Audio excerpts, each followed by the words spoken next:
Good morning, ma'am. You are all young, energetic parents. Come on. No, ma'am, we are late age parents. Good morning, ma'am. I'm Dr. Madhulika and a physiotherapist by profession.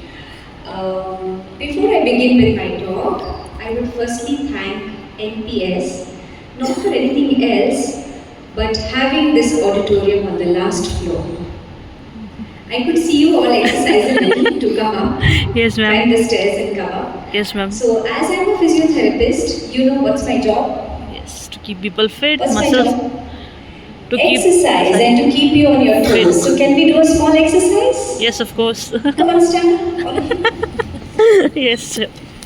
So, since you all are the parents to very young children and all have a very hectic lifestyle, this little exercise is to make you all realize that having a bit of physical activity in your regular lifestyle is of utmost importance. Okay, so you guys have been sitting for about 40 minutes now since ma'am was taking the class, so I don't like it. Okay, come on. So I want you all to take 5 deep breaths. When you breathe in, take your hands up. When you breathe out, take your hands down. Shall we begin? Just 5. Okay? Yes. Breathe in, hands up. Good. Breathe out, hands down. Excellent. 4 more to go. Breathe in, hands up. Breathe out, hands down. Breathe in, hands up. Breathe out, hands down. 2 more to go. Breathe in, hands up. Breathe out, hands down. Last one. Take a nice long deep breath. Hands down. Breathe out. Okay, put your hands on your waist. Stretch your back, look up. Keep looking up as much as you can. Stretch your back. Hold it for 5 seconds. 1, 2, 3, 4, 5. Relax. Okay. Can you do this for me? 5 clockwise, 5 anti-clockwise. A few with your feet.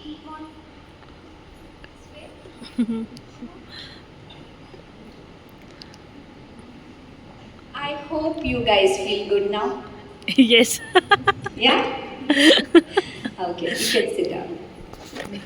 As if we did Thank you for exercise before coming, we ran and participating in came. this exercise. Now, I want to know how many of you actually exercise every day. I. That's amazing, and the hands down should be up very soon after this session. Okay? So, to give you a brief introduction about myself, I'm Dr. Madhulika, a physiotherapist who has dealt with children having difficult lives, not a life that most of the normal children have. Now, I do not want to tag children as normal and abnormal. Children are normal and different. Agree? True. Okay. So, coming to the point that we are here today for. Now, how many of you feel very anxious with your children when they don't do their homework properly, when they don't listen to you? You keep calling out to them, but they don't look back at you, and you feel my child is not following my commands or my child is not obeying me. Can you raise your hands? Okay, that's quite many of you, and the other parents, I must say, you are very lucky. Okay. So this is where we come into the picture, when you feel your child is having a little difficulty in learning, a little difficulty in understanding what the teachers are trying to teach them in school, and they need a little extra effort compared to what other children need. Okay? So as parents, I hope you realize the importance of keenly observing your child to know whether there is any problem. Now, when I come to this, I meet a lot of parents who get too anxious with a problem that is really actually very small, and they want to find a problem in their child, which is mainly because of the influence of what you consume. What you consume what I mean with that is, you consume a lot things on social media, correct? You follow some pages in which they give you parenting tips. You might follow some influencer moms, and you might follow somebody who is giving you nutritional tips. Anything you do for your child that will make your child number one. Everybody wants that?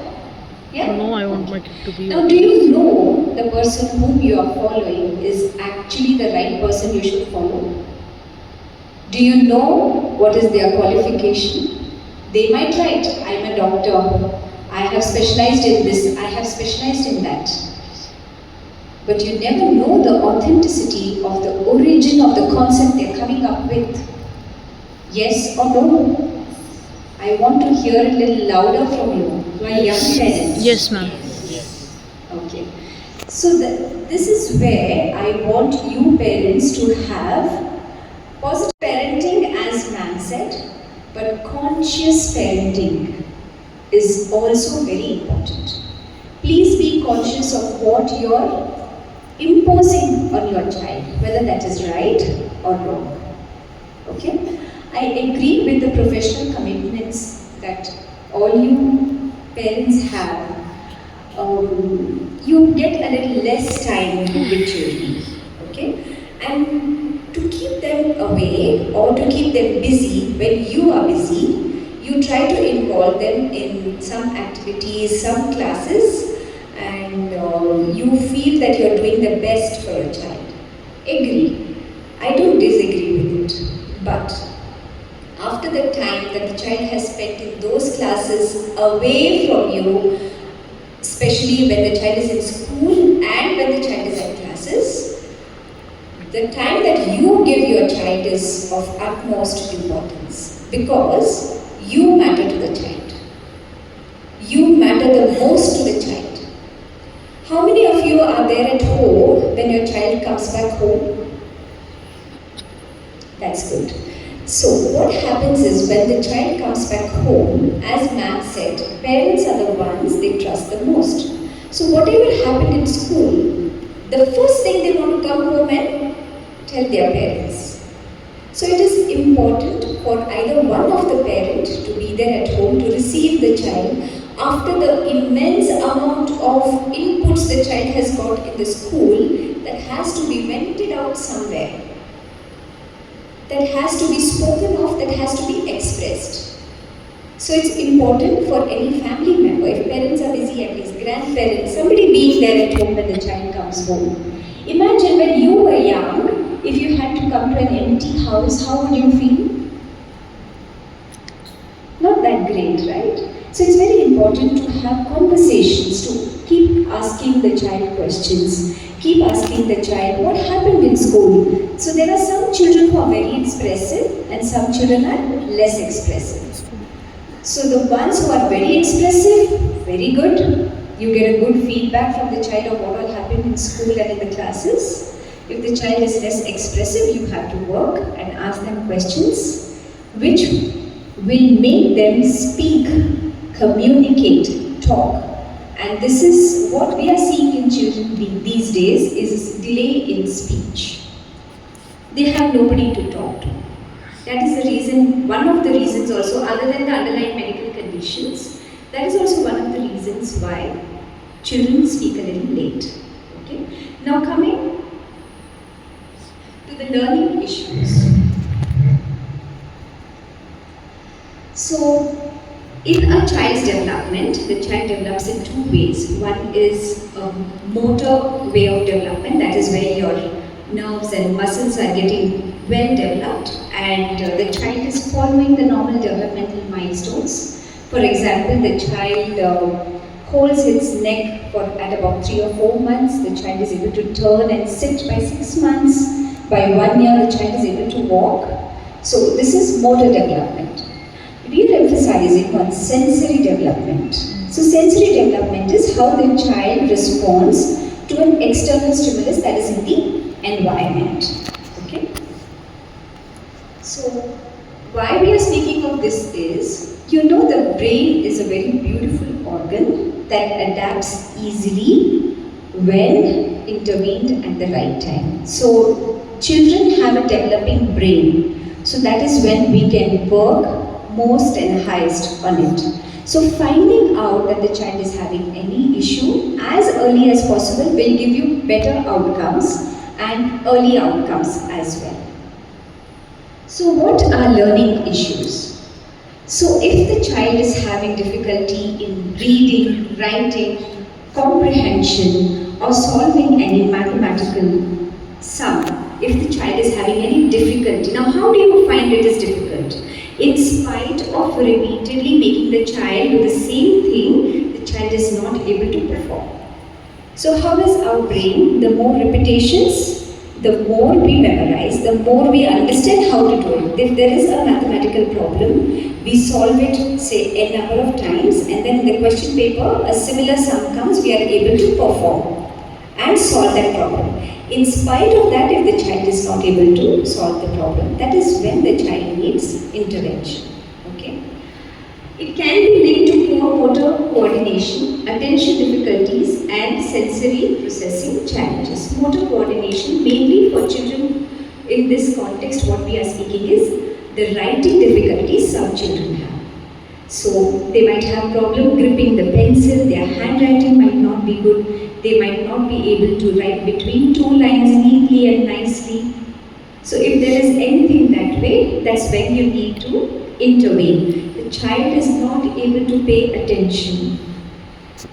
Now you fix a study hour for a child, say about 40 minutes, and then you want your child to be attentively listening to you for those 40 minutes and doing what you ask them to do. But they get up, they run about, and they're not paying attention at all. That is called attention deficit. And sensory processing challenges, as I mentioned to you, in any external stimulus from the environment, the child is not able to take. For example, the child doesn't like the sound of the mixer that you put at home. The child doesn't like the sound of the whistle of the cooker. So there are children who have aversion towards particular things. I'm just giving examples. There may be many more. Okay? So what are the early motor signs that you need to look for? I'm going very brief because it might not be applicable for every child, but yes, these are the signs you need to look for. If your child is very clumsy always, if your child is falling frequently, if your child has poor handwriting, difficulty with buttoning, unbuttoning shirt, tying shoelaces, these are all skilled activities. Now if you are going to do it for the child for the less time that you have in the morning, the child is not going to learn. So that is the reason why, as ma'am also emphasized on discipline and routines. Only then, see, these are life skills. Life skills need to be taught in these years only. It will not be taught in any institute or this. You cannot send a child somewhere to learn life skills. That's taught at home. So you have to make your child as independent as possible, and that you have to make the child do things on their own.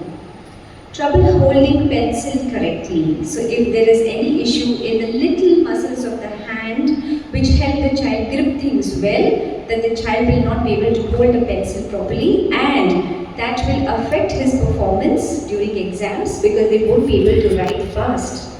I hope you know that we have a kind of scenario wherein the child is given a limited number of time to complete some task, and that's how they are assessed. So we need to prepare the child for it. The formative years are very important. Cognitive and academic signs like trouble recognizing letters or numbers. Some children, in spite of even frequently exposing them to the pictorial representation of whatever you are trying to reach. I'm talking about a very small child. If you want the child to know what an apple is, you will show a picture of an apple, or you will show an apple. So the next time the child recognizes that this is an apple. But if that's not happening, that's when you need to intervene. Difficulty in remembering instructions, reading slowly, skipping words, poor math fact recall, that is like tables, okay, or formulas, all that. So the child, if the child is not able to do all these things, that's when you need to be a little concerned. Behavioral and emotional signs. Easily frustrated. How many hands up? Easy frustration in children. It's the other way around. Yeah? It's very, very common. Yes. So how do you regulate this emotion is what Nosheen ma'am spoke of. Now this frustration we all have. We all are having our own pressures and we have our own troubles. But that does not mean we can put that on our children. Now I have a bad day at work, but when I go home to see my child's smiling face, that should not affect my behavior at home. Definitely your behavior changes when you go home. So you need not put the frustration on the child so that the child will not put his frustration on you. So when you regulate your emotions, the child also will regulate. How many of you have seen frustration in children when you wean them off from a screen? Say suppose the child is watching the screen or the phone and you take it away and the child starts screaming, shouting. Yeah? Quite common. Yes. So let me explain to you about this. What happens to the brain when the child is consuming something on a screen? Dopamine. Okay? So when we were studying, when we were in school, there were no screens, there were no videos through which we used to study. So whatever is written in the book, we had to imagine. For example, we had a subject called anatomy, and then my professor was teaching me how a nerve cell works and how the Neuron signal comes from the synapses, brain to the other parts of the body. We had to just look at the pictures in the textbook and imagine how a nerve cell is and how it works. When we read, we correlate to the pictorial representation. So in this way, what are we doing to the brain cells? We are activating them. We are making the brain think and analyze what we are reading. Isn't this a long process? It's a slow process, correct? Now what happens with representation in a video? In a video, what happens is there are very fast moving, colorful objects. I'm not talking about educative videos, I'm talking about the videos our children consume. There are these cartoons or these game videos, children watch in which Minecraft. there is so much of destruction, somebody hitting anybody, and all those kind of scenes. Everything happens very quickly. Okay, so ours is a developed brain. We can catch it very easily. But when you expose these kind of videos to children who are developing, their brain is developing. Now imagine the impact and the stress on the brain cells to work quickly to catch what's happening. I hope you're getting what I'm saying. So the brain cells activity increases. That's when the child is able to understand what's happening in the video. And then after the child has watched the video on the mobile, you snatch the phone from the child, take this book, you start reading. Will the child be able to read? Now that was a fast process in which your brain cells are activated to a very high level, and then you are making the child transition from that phase to a phase wherein the child has to read a book in which the child has to read every word of the sentence, form the sentence and understand the meaning of the sentence. Why I am explaining in detail is for you to know what is the impact of screen time on a developing brain. Only then you will realize why we need to give the time for cool down for a child after exposure to screen. So at least 45 minutes after screen time, do not make the child study.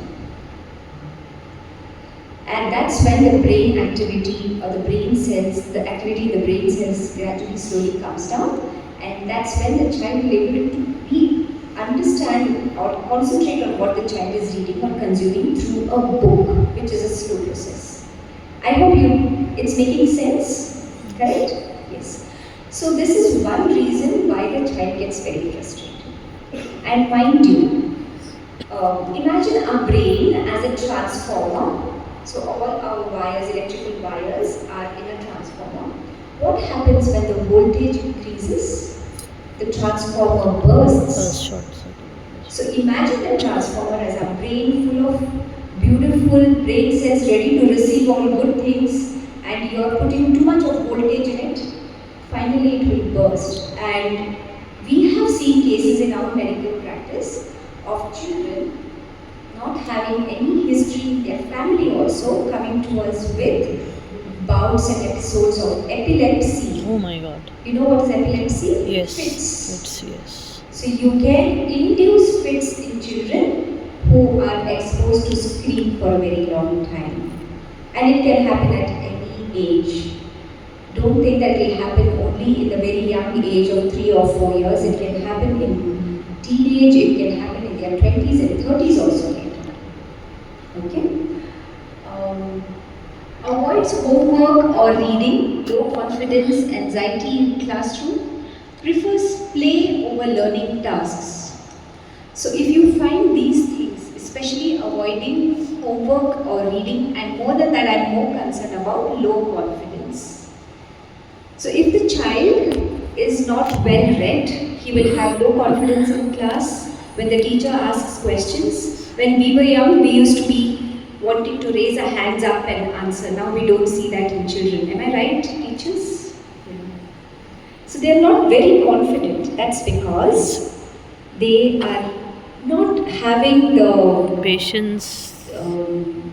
yes, because they don't communicate much. They are not. They are in their shell. So for them to come out, you need to make them understand the importance of communicating. What used to happen earlier is, especially when I come to communication. So when we were kids, we used to have families coming over home in the evenings. We all used to sit, chat. Mothers used to make some pakoras and chai. We all used to sit, chat, talk. And our parents, our children would be, we as children would be a part of that conversation. Yes. But now in the busy lifestyle, we don't have relatives coming home, we don't have anybody who we speak to, and the children are engrossed in their gadgets or their work or whatever, the communication is less. So that also contributes for change in the child's social behavior. So you need to make the child exposed to more situations in which they communicate socially, maybe to your relatives, to your friends, whoever it is. You have to do that. So whenever so nowadays what happens is, firstly people don't visit each other's houses. And even if they go, say suppose I have a relative coming to Bangalore, I have a house but they would live in a hotel because everybody can afford it. It's not that. We want our children to learn to adjust when we go to a different house. It's the way we make our children communicate and tell him that this way we are related to each other, we are there for each other as relatives, as friends. So that's the reason why we emphasize more on things which used to happen before, which is reduced. Now that's the reason why you see changes in your children and then you say my child is low on confidence. You cannot complain because you're not exposing your child to that scenario. Okay? So as physiotherapists, what we do is if the child is having a problem like this. Now, verbally we speak, you come and tell me there is this problem. I cannot tag your child as having this problem until and unless I do a proper assessment. Because these problems, they are not something that can be diagnosed. They are not medical problems with MRI, with a blood test or with an X-ray. We can't find that out. But we have assessment tools which we use along with having a questionnaire for the parents. And this is an evidence-based practice. So why I'm emphasizing and explaining in this detail for you is because it's important to meet the right person for the problem. So when you consume it on social media, that person is not giving an assessment for your child. Only when you personally meet the concerned person, we will be doing an assessment and we document. That is very important. Even cases like autism, ADHD, I cannot just verbally tell you when I look at your child that your child is autistic. I cannot do that. So we do assessments in which has a documented proof that this child is having this problem, and we have to work on these areas only. The child might have excellent speech, but the child might have vestibular vestibular issues. Vestibular means something pertaining to balance and coordination. Ears. The child might speak well, but the child might have balance and coordination issues. So that's how we find out through the assessment tools. So do not jump to conclusions. Do not tag your child as having this problem or that problem. Meet the right person and they will do the assessment and give you the outcome of their assessments. Okay? Identify sensory integration issues. As I mentioned to you on what sensory integration is. Now this field is getting a lot of importance these days because we see children having sensory processing issues. They might be very mild, you might not feel that's something very severe, like your child might not like walking on the grass. Your child might not like their hair being cut. They might not like their nails being cut. They might not like the noise and the sound that's in the traffic. I don't say that's abnormal, but if that frequently happens, you need to find out the reason why it is happening. Okay, and after a particular age, they have to be able to overcome all of this. Okay, yeah, as I spoke about balance, coordination, and handwriting skills mainly. See, I'm not saying that having artistic handwriting is important, but when a child is actually having motor issues in the hands, the child will not be able to write neatly. The child should be able to write in a way the teacher understands, corrects the paper and gives marks. So that's more important. So don't complain if the child is having a bad handwriting. It should be a handwriting that is understandable. Okay? And for this we work in collaboration with teachers and parents to know, because what happens is the child comes to us for a while, but the child spends a lot of time with the teachers and the parents. So we need to know the challenges they face in their regular lifestyle, so that we can work on those particular areas only. So what are the developmental outcomes of all this? The handwriting of the child will improve and the child's performance in the classroom improves. Better attention span and concentration. Increased confidence and participation and reduced risk of long-term academic struggles. Now if you don't address this issue when the child is very young, they will have problem when they reach their high school, or they'll have problem in university, because you know how tough the competition is. So they should be able to reach there. Okay. Now practical tips for parents. Encourage outdoor play. How many of you are believe in this? Because we also grew up having a lot of outdoor games. Nowadays, if you live in a community, probably the children will have some friends to go out with. In fact, we struggle to get them back home. Correct? They are so involved in it. So that's very important. Encourage them for an outdoor play and also involve yourself in it. Okay? Support fine motor activities like coloring, puzzles, craft. These are coloring mainly helps even adults. A lot of it's like a calming activity for the brain.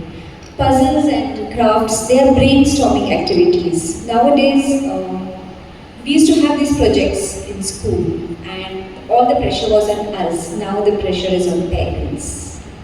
Most of the projects are done by the parents. And you have reference of YouTube videos also. We didn't have them then. So try to use your creativity, your thought process. See, as Nausheen ma'am also said, it all begins with you. It will not, no magic will happen to your child unless you do it and your child watches you do it. Okay? Create structured study routines. Now this is very important. Have a proper routine for the child. When I was a kid, so I have an elder sister and we both got admission in different schools. Okay? So the school that I was in taught me to pack my bag at night, keep my shoes polished at night and keep my uniform ironed. So we were told, we actually had a practical demonstration of it in class. It's that memory is so fresh in my mind because till date I am organized because of that habit that was inculcated in me. When we are young, our teachers are our idols. We follow them. Whatever they say, that's the last word. That's true. So my teacher used to tell me, take a chair, pack your bag, put it on the chair, Keep your shoes and socks under the chair and now put your uniform on the backrest of the chair. So I always followed it, but my sister, not one day. She was in different school where it was not taught. Until date, she is the same. And my mother regrets. She says, she didn't get admission in that school. So the habits that why I'm giving this example is the habits that you inculcate as a child will go a long way. And that is going to help them become more successful individuals and more productive individuals later in their life. So if you keep a track of people who are where you want your child to be the most successful businessman, or you want your daughter to be the most successful daughter in the most successful doctor in the city, what you have to do? See, academically the child will perform, but these life skills are what is going to take them a long way.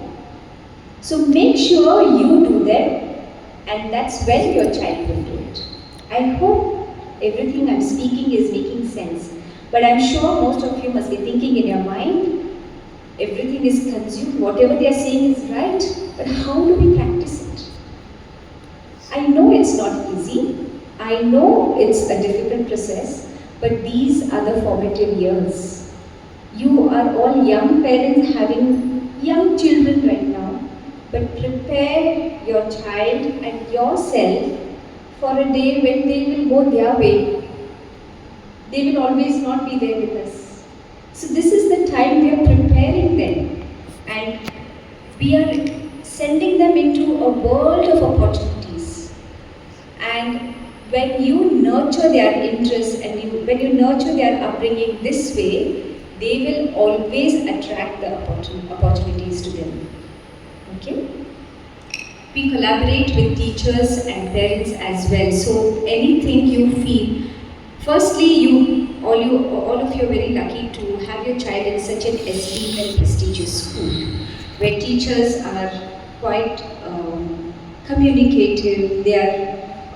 They also have a counselor who can help you with it. Not many schools have that. So approach them, and also when they inform you that your child is having, this is what you're finding in your child, take it positively and see to it that you work on it. Only with collaboration this will happen. Because what happens at home, we don't know. And what happens in school, you should know. Right. So make the best of that. Okay? So early recognition gives you Better outcome. better outcomes. Correct? So child spends about 6 hours in school, 6 to 7 hours in school. How many hours in a day do we have? We have 24 hours.